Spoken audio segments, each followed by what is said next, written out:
Welcome! Today we are making herbariums. These are glass bottles filled with mineral oil or baby oil and dried flowers. Besides that, you will need a funnel, skewers, your vast array of flora, and scissors to trim them with, possibly brushes depending on the way you dry them out. Now there are multiple ways to do this. You can hang dry them, submerge them in a dehydrating product like silica gel, cat litter, or even sand, or place them between paper towels and 2 heavy plates and stick them in the microwave. Now I will warn you that the flowers will vary as they dry. For example, both of these were hang dried.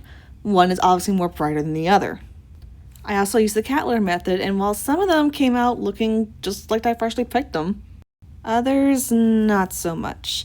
So make sure to give yourself plenty of time in the drying process so you can experiment on what flowers you do get. But let's go ahead and get started. We're going to take our clean bottle and grab our mineral oil and go ahead and open it up both layers.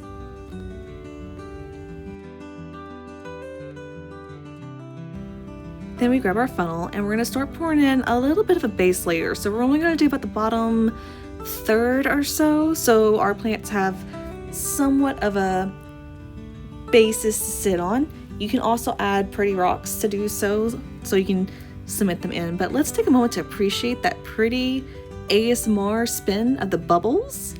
Love that. After tapping out some of the air bubbles, we're going to go ahead and bring in our first plant. But first, let's put the funnel in a cup because it's drippy. But we're going to carefully and gently push in our first piece. Try to stick to the bigger ones first because they're going to take up the most room. I will warn you that they will not sit exactly and have a habit of floating. So it's not going to be a precise fit of how you're going to get them in. But once you get the first base pieces, then you can go ahead and add more, almost all the oil, and start adding in the rest and put them in approximately where you want them.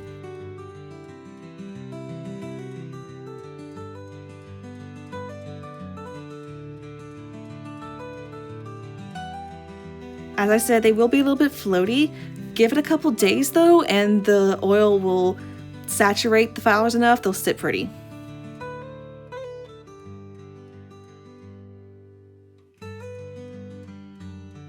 A lot of this was trial and error too, because I tried to put in these little purple flowers, but once they were saturated with the oil, they just became completely translucent. But thankfully they were just kind of little accents and not one of the main pieces.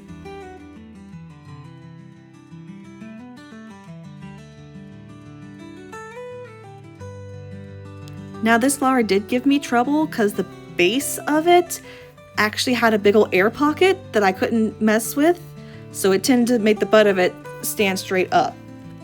So I had to kind of incorporate how it worked into it.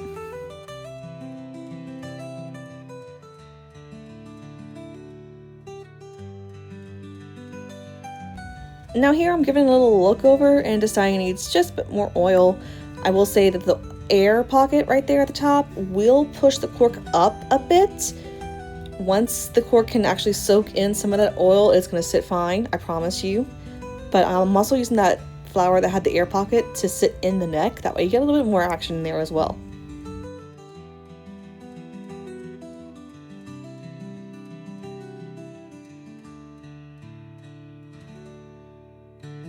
And there you have it, one herbarium.